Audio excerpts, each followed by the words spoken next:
안녕하십니까. 노보스 인더스트리 노사장입니다. 신형 BMW 5 시리즈 노사장이 가장 극찬했던, 아마 그리고 가장 많이 판매가 된 걸로 알고 있습니다. 노사장 덕분이라고 해도 과언이 아닐 정도로 520i를 타고 있습니다. 엠팩이고요. 할인을 받고 어쩌고 저쩌고 사면 5천만원 중후반대랍니다. 제네시스 G80을 사야 될 이유가 완전히 없어지는 가격 책정이죠. BMW가 제네시스 G80을 정조준해서 죽여버리고 있는 것 같습니다. 본격적인 리뷰에 앞서서 일단 반자율주행하고 그 다음에 고속도로 테스트를 했거든요. 지금 현재 뭐 보이시겠지만 속초 설악산 쪽에 와 있습니다. 가장 감명 깊었던 거는 180마력대 엔진인데도 불구하고 이 나가는 느낌이요. 150 항속에서 RPM이 2000 RPM 정도. 그리고 110, 120, 130은 운전자가 그 속도를 알 수가 없습니다. 제가 올림픽대로하고 강변북로에서 아마 과속 카메라에 걸린 것 같은데 80인지 130인지 알 수가 없어요. 주행 느낌이. 그리고 110, 120에서 전기차와 흡사 똑같을 정도로 엔진 진동과 미션에 대한 구동 저항이 아예 없습니다. 전기차 같아요. 110km에서. BMW가 일부러 테슬라의 어떤 잠재 고객을 뺏기 위해서 그렇게 했는지는 모르겠고, 그 다음에 가장 두드러졌던 건 그 긴 터널이나 고속도로에서 200km 항속을 하는데 속도계를 보지 않으면 내가 200인지 알 수가 없습니다. 130이나 200이나 내가 지금 달리는 건가? 뭐 불안하다? 요잉 피칭? 아예 없습니다. 정말 대단합니다. 이거를 어떻게 말로 표현할 방법이 없어요. 카메라로 찍고 싶은데 그러면 또 걔네들 머리통 큰 그 가짜 리뷰어 걔네들이 또 신고를 하기 때문에 이거는 진짜, 이거는 뭐 영상을 어떻게 할 방법이 없어요. 진짜로 이거 어떻게 해야 돼? 이거 영상을 더 이상 차가 너무 좋아가지고 이 리뷰를 지금 해야 되나 말해야 되나 지금 현타가 와가지고 내가 어떻게 차를 이렇게 만들어 놨을까. 이거는 제가 봤을 때 뭐 BMW 관계자분이나 뭐 동성모터스의 우리 뭐 사장님이 됐던 뭐가 됐던 뭐 그냥 저 노보스 인더스트리한테 한 2년만 좀 빌려주시면 안 될까. 장기 롱텀 테스트를 하면서 제가 이 차에 대한 장점을 많이 알리면서 이거를 진짜 많은 사람들이 타게끔 해야 돼. 이런 좋은 차는 진짜 널리 많은 국민들이 타야 됩니다. 지금 사실 이게 리뷰가 아니거든요. 쿠키 영상인데 이건 뭐 쿠키 영상으로 이 리뷰가 끝났다라는 거. 이거 달리면은요, 이게 지금 속도가 아마 여기 카메라에 살짝 찍히고 140, 150? 급브레이크 날라갑니다. 진짜 이건 뭐 슈퍼카야. 밸런스가 깨지지를 어떻게 150km에서 급브레이크가 이렇게, 이게 차냐고. 이게 포르쉐가 갖고 있는 외계에는 BMW가 납치한 게 아닐까 지금 음모설이 나오고 있어요. 장난이 아니거든요 지금. BMW 코리아 보고 있지? 이거 진짜 노사장한테 이거 차 하나 내줘야 돼. 달라는 거 아닙니다. 돈 필요 없어요. 그냥 523D나 520i 엠팩키지 하나만 좀 오래 타게 빌려주시면 제가 너무, 이거는 꼭 타야 돼. 시콩 아주 그냥. 이게 지금 좁은 도로인데 지금 뭐 170, 190이 다 다르는데 하나도 안 불어내. 190인데 어떻게 차가 이렇게 가냐고. 190이에요 지금 속도가. 미친 거 아니냐고. 이거 너무한 거 아니냐고. 민성아, 이건 너무한 거 아니냐고. 시발. 차를 어떻게 이렇게 만들지. 그리고 여기에 엠팩에 들어간 이 M 캄파지 브레이크 시스템이요, 제가 알기로는 아마 이 6기통까지도 다 카바를 칠 수 있는 브레이크 같은데, 이 520이 중량이 그렇게 무겁지 않으면서 밸런스가 워낙 뛰어나다 보니까 여기서 이 브레이크가 내는 성능은요, 가히 람보르기니와 페라리를 뭐 그건 사실 너무 뻥이 심한 거고, 노사장 너무 오우씨, 이 속도, 저 그냥 앞차가 그냥 뭐 어떻게 하지 못해.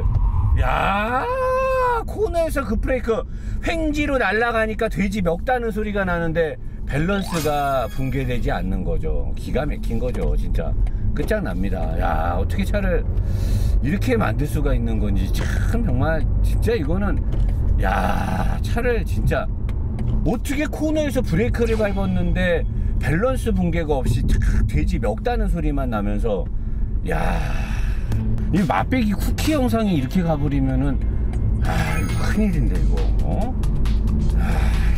이거 야, 진짜 BMW 얘네들은 3 시리즈 5 시리즈는 진짜 장난 없네요. 장난 없이 차를 만들어 버리니까.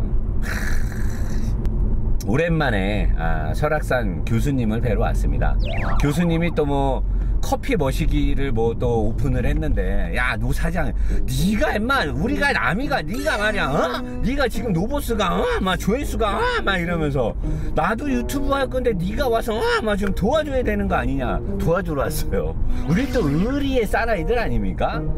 우리 설악산의 임 교수님께서 또 여러 차례 또 노 사장의 어떤 마음을 다 잡아주고 노 사장이 흔들림 없이 갈 수 있도록 도와주셨던 분이었기 때문에, 또 우리 교수님께서 섭섭이 형님이 또 이걸 한다라고 하니까 노 사장이 또 도와주러 왔습니다. 유튜브는 말이야 이러면서 제가 그래서 여러분 지금 이 풍경이 끝장나죠. 근데 지금 뭐 서울서 출발해 갖고 안시구 2시간 10분을 운전하고 왔는데, 운전을 한 것 같은 느낌이 아예 안 들어요. 이게 M 패키지인데도 댐퍼가 살살 열릴 때는 딱딱한 느낌이 있는데, 자가 유동성인지 뭔지 몰라도 댐퍼가 또 이렇게 과속 방지 턱을 넘고 이렇게 꾸불꾸불한 길에서는 말랑말랑 출렁출렁 해주면서 기가 막히게 느낌 좋아. 지금 막 리뷰를 하고 싶어 버리네. 지금 리뷰 아닙니다 여러분, 이 쿠키 영상이에요. 광고.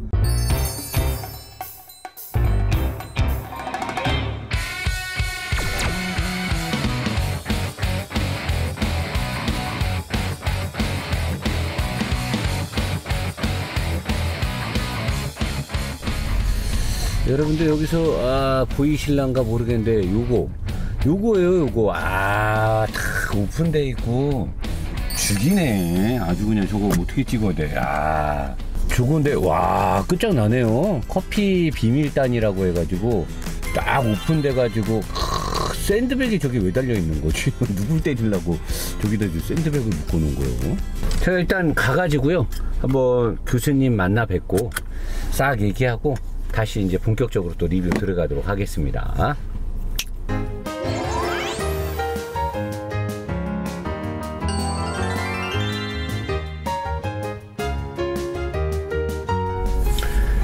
자, 안녕하십니까. 어제 설악산에 이어서 오늘부터 본격적으로 리뷰가 시작됩니다. 어제 뭐 제가 혼자 갔기 때문에 뭐 많은 걸 담진 않았는데, 아무튼 우리 설악산의 임 교수님이 굉장히 멋있는 커피 비밀단이라는 샵을 차렸고, 나중에 저희 직원들하고 같이 가서 한번 이쁘게 담아오도록. 커피가 아주 끝장납니다. 게이샤 커피랑 블루 마운틴 아주 끝장나고요. 어제 장거리를 제가 뛰면서 느낀 건, 이게 BMW가 5 시리즈를 아주 작정하고 만들었고 업그레이드 했다라는 걸 느꼈고요. 뭐 이전 모델에 대비해서 플랫폼이 뭐 완벽하게 바뀌고 이런 건 아니고요. 미세한 세팅값이 그러니까 미세하게 세팅값을 바꾸고 엔진 미션을 중점적으로 바꿨거든요. 그래서 이 차를 타보면 2000cc 가솔린, 제가 제목에 써놨듯이 내연기관의 끝장판, 내연기관의 최종 진화 버전이 아닐까 싶은데, 여기 들어간 이 엔진은 진짜 이거는 현대자동차를 자꾸 얘기해서 제가 참 쑥스럽고 그런데, 현대자동차 2000cc 터보 엔진하고의 기술 격차가 한 20-30년은 나 보여요. 여기 들어간 이 180마력대 밖에 안 되는데 시종일관 모든 구간에서 힘이 남아 돌고요. 엔진의 부드러움, 터보. 한 가지 흠을 먼저 얘기하자라고 하면, 디젤처럼 직분사에 관련된 의존도를 좀 높였어요. 그게 다 이유가 있어요. 배기량이 적고 마력을 적게 세팅하면서도 엔진을 활성화하기 위해서, 그리고 얘 4기통들에는 밸브 리프팅이 안 들어가기 때문에 압축비를 높이고 들어가는 공기를 시원하게 해가지고 산소의 어떤 밀도량을 높이는 거죠. 시원한 산소를 많이 넣으면 체정량이 줄어들고 산소의 어떤 포집량이 많아지기 때문에 많은 산소를 시원하게 해서 넣은 다음에 직분사를 통해서 분사를 하니까 이 엔진은 터보 엔진임에도 불구하고 어떤 구간에서도 터보의 어떤 렉이라든가 터보의 부스팅에 필요한 시간, 지연 이런 거 없고요. 터보처럼 먹먹하게 돈다거나 뭐 훅 하고 터보로 밀고 이런 거 없어요. 그냥 NA 엔진이에요. 그냥 NA 엔진인데 2000cc NA 엔진 180마력 때문에 엔진이 힘이 없어야 되잖아요. 근데 얘는 그렇지 않아요. NA 엔진처럼 부드럽게 도는데 어느 정도 안정이 되거나 힘이 필요할 때는 완벽하게 제어가 되는 전자 액추에이터를 달고 있는 터보가 힘을 불어넣어줘요. 근데 터보의 힘을 받을 때는 막강하게 힘이 나오는데 그 터보에 대한 의존도가 거의 없다라는 거죠. 웬만한 상황에서는 그러니까 지금 밟아보면 어떠한 구간에서도 NA 필로 엔진이 막 활발하게 움직이고 그러다가 어느 정도 힘이 좀 필요하거나 이제 안정된 상태에서 롱기어를 걸어 가지고 엔진의 RPM을 줄이면서 연비를 높이고 8단 기어를 걸어서 항속을 할 때 어제 보니까 2000rpm 약간 높았던 것 같은데 150km를 항속을 하더라고요. 제가 지금 이 차가 아마 고급류를 넣게 되면 불이 들어오기 바로 직전에 고급류를 넣으면 9만원 들어갈 거예요. 일반류를 넣어도 되죠. 압축비가 그렇게 높진 않으니까요. 어제 제가 400km를 주행했어요. 그리고 오늘 또 150km를 주행할 건데 어제 400km를 주행하고 눈금이 한 눈금 반이 내려갔어요. 제가 어제 설악산에 갔다 오면서 그런 얘기를 영상에서 했을 거예요. 110km, 120km에서 전기차 느낌이다. 아무것도 도는 느낌이 안 나다. 왜? 터보를 민감하게 제어를 해서 터보의 힘을 가지고 최고 높은 기어 8단을 건 다음에 최고로 낮은 RPM으로 가니까 내연기관이 움직이고 있다는 걸 눈치채기가 힘들 정도로 조용하게 부드럽게 가고요. 그리고 힘은 딱 적당하게 내포가 되어 있습니다. 모든 구간에서 NA 엔진빌로 가면서 터보가 필요할 때는 터보를 살려 쓰고 터보에 대한 렉이 걱정될 때는 터보를 빼고 NA로 가는데 거기에 필요한 거는 차가운 공기와 높은 산소의 밀집, 그 다음에 밀집된 높은 산소죠. 밀도가 높은 시원한 산소, 그리고 나서 고압축비를 통해서 완벽하게 실린더 안에다가 찍 하고 쏴버리는 직분사 나이렉 시스템을 가지고, 야, 이거는 진짜 내연기관의 발전의 끝을 보고 있는 것 같아요. 야, 이게 내연기관의 끝이구나. 이 정도 연비에, 이 정도 정숙함에, 이 정도면은 전기차를 뭐하러 타냐 이거죠. 네? 아니 그냥 기름값 3만원 가지고 항속 걸어버리면 400km를 가버리는데 그럼 전기차를 뭐하러 타냐고요. 고속도로에서 8단 항속 걸고 가면은 3만원, 35,000원이면 400km 가요. 대단한 거죠 진짜. 이거 어떻게 내연기관을 이렇게 만들었는지, 일단은 얘가 터보의 구성이 어떻게 됐는지를 한번 잠깐 좀 보고 올게요. 큐. 자, 지금 노 사장이 주행 중에 엄청나게 엔진 칭찬을 많이 하고 있잖아요. 자, 2000cc의 4기통 개솔린 엔진입니다. 무슨 BMW가 그렇게 엔진 기술이 좋냐 그러는데, M을 만들던 회사잖아요. M3, M4, M5 등 출중한 M을 만드는데, 제가 CS에서 얘기했던 것처럼 4기통 개솔린 엔진의 터보예요. 180마력대죠. 별 볼 일 없는데 중저속에서 충분한 토크가 나오고 터보 엔진 같지 않은 NA 필이 나면서 정말 엔진이 팔방미인이거든요.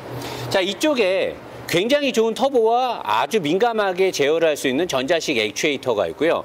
얘는 뭐 6기통이나 이런 엔진들처럼 밸브 리프팅이 들어간 엔진은 아닙니다. 그냥 VVT로 밸브에 지연 지각을 하는데, 달리면서 중저속에서 충분하게 터보의 어시스트를 받는데 터보인 게 잘 티가 안 나는 거는 되게 민감하게 잘 작동되는 여기 전자식 액추에이터가 되게 좋은 게 들어간 거고, 노 사장이 지금 좋아하는 4000rpm이 넘어서 5000, 6000rpm에 가서도 엔진이 지치지 않고 굉장히 부드럽게 세게 잘 도는 이유는, 자, 터보죠. 들어온 공기가 처음에 터빈으로 갑니다. 그래서 터보에서 부스팅이 돼서 다시 나오는데 앞으로 가거나 이 앞쪽에 별다른 인터쿨링이 없어요. 그냥 부스팅된 공기는 바로 이쪽 라인을 타고 이렇게 해서 바로 흡기로 들어갑니다. 그럼 사람들은 아니 부스팅된 뜨거운 공기가 그대로 들어가면 안 되지 않습니까, 노 사장님? 그쵸? 안 되죠. 그냥 들어가면 절대 안 되죠. 여기 보시면 엄청나게 큰 열교환기 보시죠, 여러분? 엄청 커요. 여기서부터 저 밑에까지 한 30cm 길이 정도 되는 것 같은데 엄청나게 큰 여기까지 있잖아요. 이 엄청나게 큰 열교환기에 냉매가 들어갑니다. 냉매. 보통은 열교환기가 냉각수가 들어가서 시원해지는 거잖아요. 여기에 이제 냉각수를 넣어서 오일이라든가 이런 거 시원하게 했는데 얘는 이 열교환기에 들어가서 냉각수가 더 시원해져요. 이게 지금 다 냉각수 관들이고 요건 지금 냉매관이에요. 에어컨 냉매관. 에어컨 냉매가 이쪽으로 가서 엄청나게 얘를 차게 한 다음에 냉각수가 요리로 가서 시원해지고 이 냉각수는 어디로 가느냐? 다시 여기로 쭉 따라가지고 쭉쭉쭉쭉 어디로 가느냐? 흡기 인테이크 맨 위로 가죠. 제가 M4CS에서 가장 칭찬했던 거 뭡니까? 공기가 실린더 안으로 들어가기 바로 직전 앞단에서 엄청나게 차가워진 관을 통과하게 되면 공기가 수축하게 되죠. 밀도는 높아지고 체정량은 적어집니다. 산소가 많이 필요한데 많은 공기를 집어넣게 되면 피스톤이 세게 막 움직일 때 연료와 공기를 다 때려 넣는 고RPM에서 많은 공기가 들어오게 되고 터보에서 물론 액추에이터가 많은 부분을 빼겠지만 밀어넣게 되면 피스톤 안으로 실린더 안으로 들어가는 공기의 양과 연료가 많으면 많을수록 빵빵 크게 터지겠지만 한정된 공간 안에 너무 많은 게 들어오게 되면 압축을 할 때 버거워지죠. 그래서 엔진이 고속으로 가면 RPM이 빨리 못 움직이는 거예요. 너무나 많은 공기들이 막 밀고 들어오니까. 근데 BMW는 엔진 기술에 투자를 한 거죠. M에서 갈고 낚았던 기술을 여기다 넣어서 M4CS나 M5들은 여기에 인터쿨링이 통째로 들어갔는데 얘는 여기서 열교환기를 통해서 엄청나게 차가워진 진짜 달리고 나서 만져보면 시원하게 하드를 만지는 것처럼 엄청 시원하거든요. 그렇게 엄청난 시원한 냉각수가 여기에 가서 쫙 깔려 있으니까 이쪽으로 들어가는 흡입되는 공기가 마지막 앞단에서 실린더로 들어가는 마지막 앞단에서 엄청나게 시원해지면서 산소의 밀도량이 확 올라가고 전체 부피의 체정량이 딱 줄어들어요. 그러니까 고RPM에서 필요한 연소에 필요한 건 일반적인 공기나 이산화탄소나 질소가 아니에요. 산소가 필요하죠. O2가 필요합니다. 엄청난 O2를 밀어넣어 주는데 전체 부피는 체정량은 줄어드는 거죠. 그렇기 때문에 높은 RPM에서 엔진은 부드럽게 도는데도 NA빌처럼 터보 엔진인데도 불구하고 NA빌처럼 부드럽게 돌면서 출력은 사정없이 내는 거죠. 그리고 출력에 대한 리밋이 180마력대이기 때문에 엔진도 항상 컨디션에 여유가 있어. 왜? 이 블럭을 가지고 300마력 가까이 뽑아내는 회사가 이 똑같은 블럭을 가지고 180마력대만 뽑아내니까 엔진 출력에 대한 여유가 많은 거예요. 여유가 많은 데다가 이렇게 터보와 냉각 시스템을 잘 해놓으니까 터보가 필요한 공간에선 터보의 힘으로, NA빌이 필요할 때는 NA빌로, 그리고 고RPM에서는 높은 회전을 부드럽게 돌리는 모터가 도는, 이게 바로 BMW의 기술인 거죠. 엔진 기술 다른 거 설명 필요 없어요. 이미 제가 많이 설명했죠. 이게 이번에 새로 나온 BMW 신형 5 시리즈 페이스리프트의 엔진 520i 업그레이드의 핵심인 겁니다. 이거 설명하면 엔진 설명 필요 없어요. 끝. 어떠한 상황에서도 어느 쪽에 무게 비중이 잘못됐다라든가, 그러니까 이 차를 타면요, 밸런스의 미학, 자동차라는 기계, 이 어떤 머신, 메커니즘에 관련된 모든 것들을 아무리 차에 대해서 무지한 사람들도 느낄 수밖에 없을 거예요. 이거 진짜 그냥 우리가 흔히 타는 자동차들처럼 뭐 조용하고 인테리어 좀 이쁘고 뭐 부들부들하면 된다 이런 개념이 아니라 그냥 각도기와 제도기로 뭘 재갖고 콤파스로 딱 그려가지고 그런 느낌이 들어요. 뭔가가 기계가 완벽하게 치밀하게, 이건 진짜 와, 기계라는 거는 이렇게 움직여야 되고 이렇게 설계해야 되고 이렇게 조립을 해야 된다. 이건 진짜 여러분들이 타봐야 돼요. 이게 지금 그러면서 지금 뭔가 뒷자리에 뭐 이게 시트를 왜 자꾸 보여주냐, 카메라가 뭔가 이상한 거 아니에요? 눈치 까셨죠? 그죠? 맞죠? 앞광고에 선도 주시다. 그렇죠. 돈 받고 물건 팔고 마진 남기고 노보스 인더스트리의 법인회사 운영을 위해서 노 사장이 헌신을 다해서 자본주의의 어떤 피해를 빼고 순수하게 영상을 찍기 위해서 자체적으로 돈을 벌기 위한 PPL과 쇼핑몰 광고인 거죠.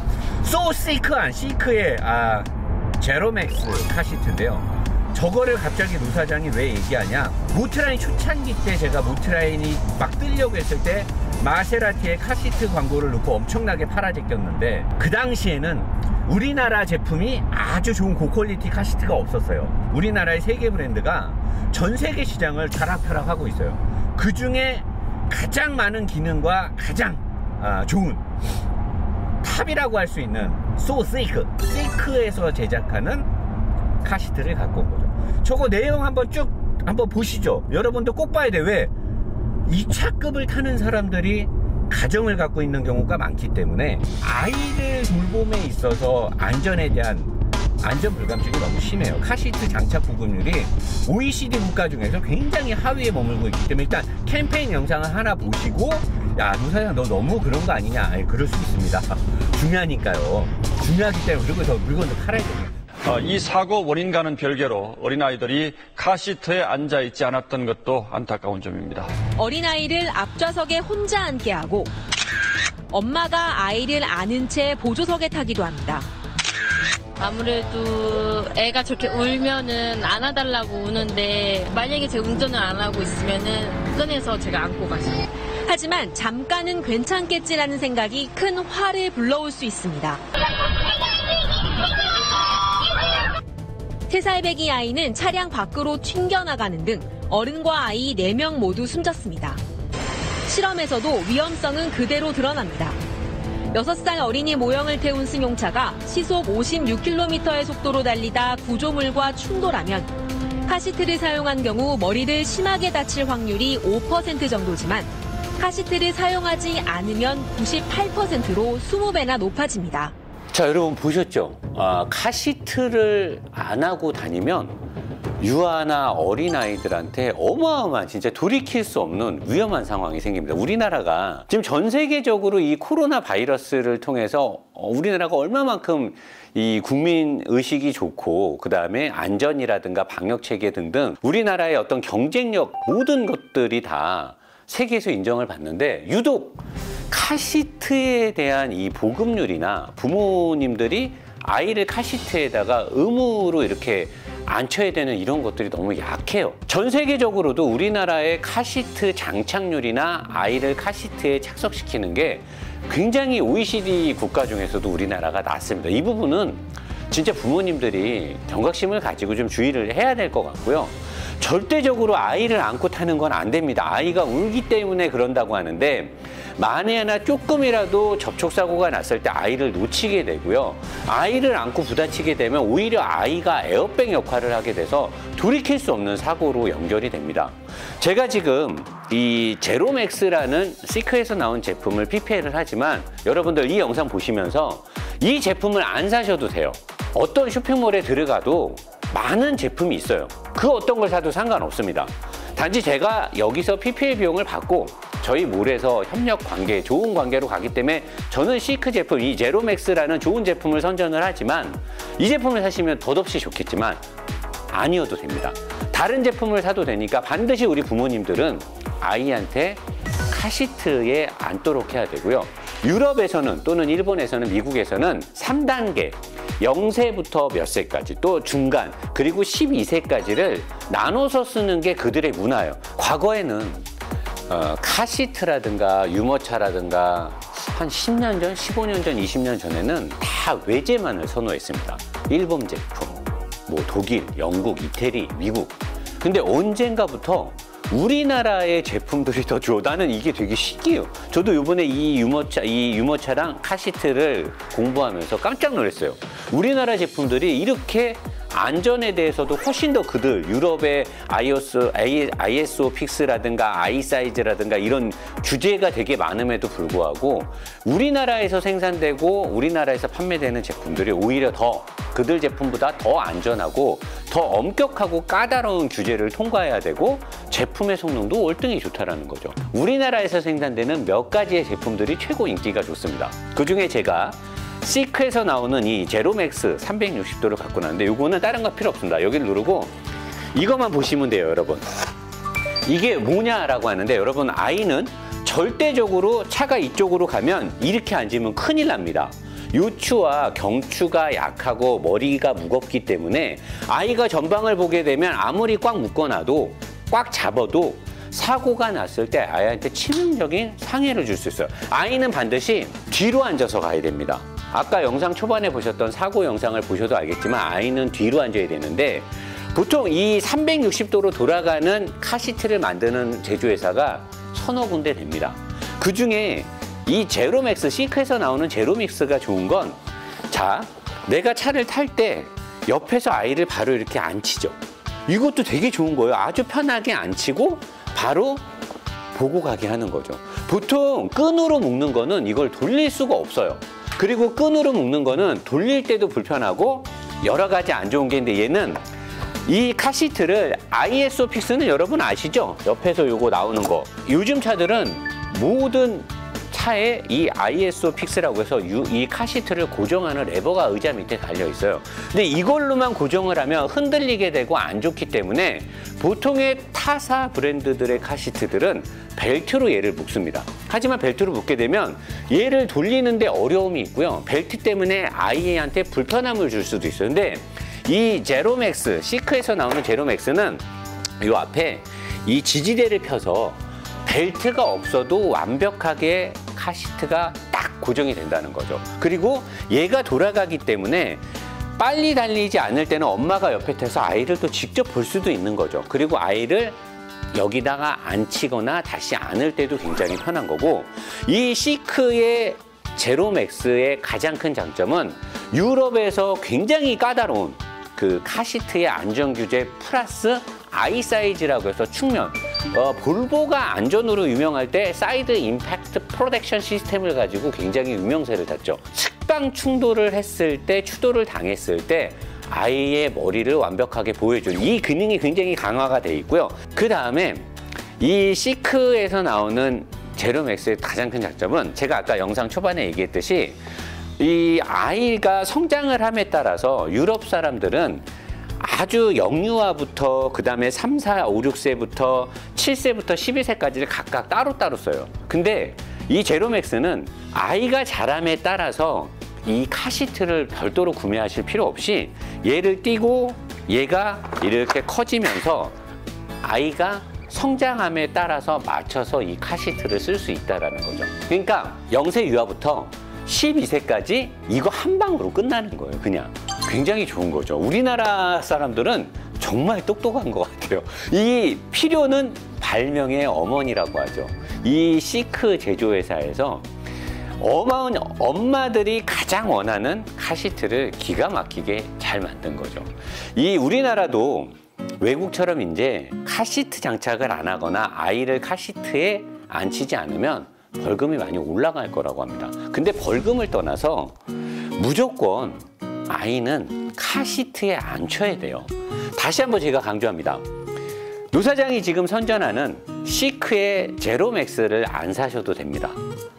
아이를 키우는 부모님들은 무조건 어떤 회사 제품이 됐던 간에 카시트에 반드시 아이를 앉혀야 되고요. 이 좋은 제로맥스 360도 회전하는 이 카시트는 노 사장이 그냥 PPL? 그러면 안 되죠. 노 사장이 PPL 할 땐 다 이유와 정당성이 있죠. 공동 구매합니다. 금액적으로 어마어마한 할인 혜택이 있고요. 여러분이 그 어떤 대형 쇼핑몰, 소셜몰에 가도 이 가격으로는 아예 상담이 불가능한 정도의 파격적인, 언제까지? 오늘부터 월요일까지입니다. 공동구매라고 해서 입금하고 한참 뒤에 배송 나가는 거 아니고요. 입금과 동시에 배송은 바로 처리됩니다. 월요일까지의 공동구매 기간 특별 이벤트가 끝나면 여러분들은 일반적인 소셜이든 대형몰에서 정상적인 가격에 구매를 또 하실 수가 있습니다. 이번 찬스를 놓친다고 이 제품을 못 사진 않아요. 하지만 노보스몰에서는 이번에 한정으로 공동구매로 아주 싸게 이 비싼 카시트 구매를 망설였던 분들한테 정말 좋은 가격에 구매할 수 있게끔. 왜 가격을 말 안 해주냐고요? 들어와서 확인하시라고. 지금 유튜브 영상 아래 고정 댓글에 링크가 있습니다. 들어가시면 놀라운 가격, 거기에 플러스 그냥 가격만 할인해드리지 않습니다. 이 시크 제조회사에서는 이번에 이 360도 제로맥스 카시트를 런칭하면서 어느 곳에서나 다 받을 수 있는 풍성한 선물이 준비되어 있습니다. 아이들이 햇빛에 연약하잖아요. 햇빛 가리개 선쉴드를 드리고요. 그 다음에 카시트 보호 매트를 또 드립니다. 그리고 천장에 다는 모빌, 아이들이 잠잘 때 재밌게 볼 수 있는 모빌을 드리고요. 플러스 요번에 공동구매 때 노보스몰에서는 사계절 유모차 라이너라고 해서 여러분들 이렇게 보시면 되게 이쁘고 유모차에 되게 까는 라이너였어요. 되게 고급지거든요. 그것까지 선물 드려요. 그러니까 정상적인 가격으로 구매 런칭 기념으로는 3가지 선물이 다른 몰에서도 나갑니다. 그거는 노보스에서만 나가는 건 아니고 우리는 공동구매 할인 플러스 그 3가지의 선물에 더하기 사계절 유모차 라이너를 더 드린다는 거죠. 이번 기회에 카시트를 생각하셨던 예비 출산을 앞두고 있는 예비 엄마 아빠분들이나 아이를 키우고 있는데 부담되거나 어떤 제품을 사야 될지 몰라서 망설였던 분들 좋은 기회입니다. 이거 사시고요. 구매 후에 포토 후기를 또 남기시면 선물 하나 또 드려요. 뭐냐면 카미러라고 해서 그 SUV다 밴들 보면 뒤에 아이들 볼 수 있는 그 추가 거울 있잖아요. 근데 되게 이쁘게 된 거 가지고 위험하지 않고 장착이 편한 카미러를 또 줍니다. 그러면 이제 뒤에 있는 아이들 보기 되게 편해지거든요.